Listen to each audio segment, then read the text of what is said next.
Hey everybody, it's April, and today I want to talk about why you should indulge yourself with a plank. So I'm going to start on forearms and then switch around a little bit, and I'm going for 5 minutes, 5.5 minutes. If you can go for 1, that would be great. I'm just encouraging you. Oh, I also have to show you though that I did indulge myself with a new stopwatch. Look, it's all shiny and pretty. I'm so excited. And I just do that for planking. I don't use them for anything else. All right, we're going to set ourselves up. I'm going to start on forearms. So you want to wrap your hands around your biceps so you know you have your arms the right distance. And then bring your forearms out in front of you. You can interlace fingers if you like. Pull your shoulders down your back, then lift your upper back, lift your chest, pull in your belly, come up on your toes, shift your weight forward slightly, and the timer has begun.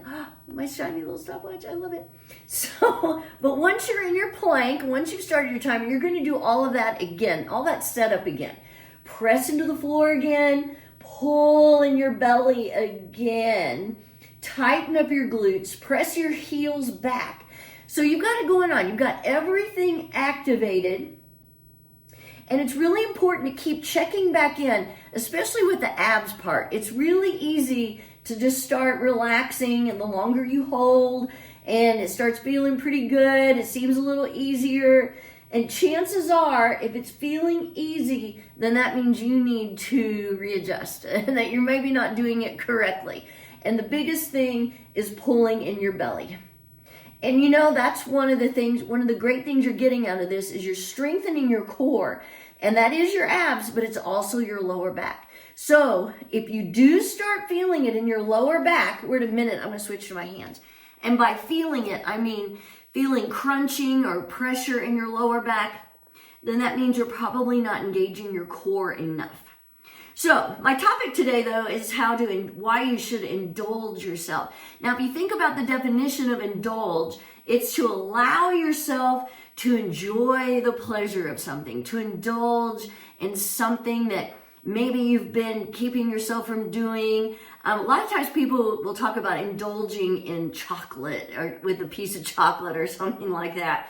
Or it's also another definition of indulging is to give into something. And you may be thinking, I don't think about planking as indulging. A lot of people think of it as punishment instead of indulgement. And I just want to explain to you why when you're doing this, you're doing something so great for your body, your mind, that you are indulging. We're at 2 minutes, so I'm going to switch to my forearms, and I'm going to lift a leg. And because you are indulging yourself by strengthening your arms, your hands, your wrists, you are strengthening your shoulders. We're strengthening our core, which I was talking about before. You're also toning your legs and improving your posture. So isn't this a big indulgement when you are doing this with a plank, with one simple thing? I'm switching legs, we're at 2:30.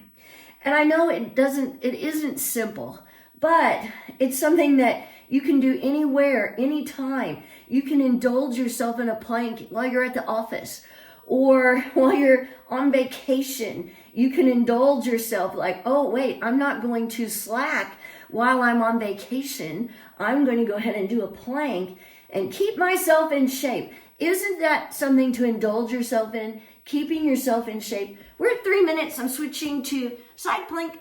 One of my favorites. See, I think that's indulging when I get to do a side plank.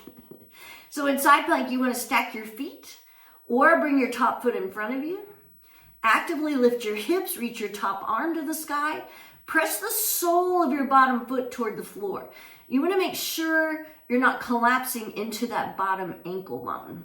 Keep lifting your hips so you're working on your obliques. 3:30, switching sides. And obliques help with posture. They also help with trimming your waistline. And I don't know too many people out there who aren't happy when that happens. Who doesn't want a little trimming and toning going on in their waistline? And of course, you're toning your arms. I mean, plank has made such a difference in the way my arms look.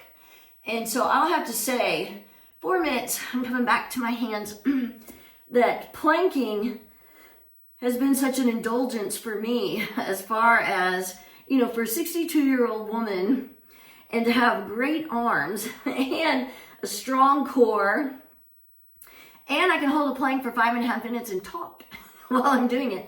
It is indulging though. I actually enjoy planking. And if I have to skip for some reasons, like maybe I'm gone and we're just too busy and there's too much going on, and I know I'm always saying you can work in a plank anytime.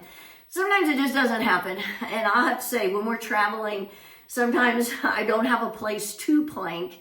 I don't really want to do one at the rest area when we're driving.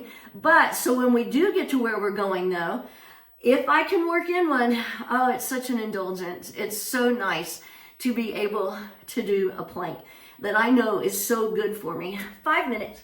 So maybe that's what you need to think about, is how you're indulging yourself in something that's so good for you, your body.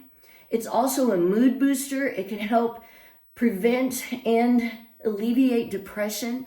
So why wouldn't you do that? You're going to get way more out of that than you will from indulging in a piece of chocolate. Indulge in your plank. You won't regret it. I'm telling you. We're at 5:30. That's it for me for today. Find that way to indulge yourself. You don't have to plank for 5.5 minutes. Just plank for 30 seconds. Try to work up to a minute. You'll be glad you did. Have a great day.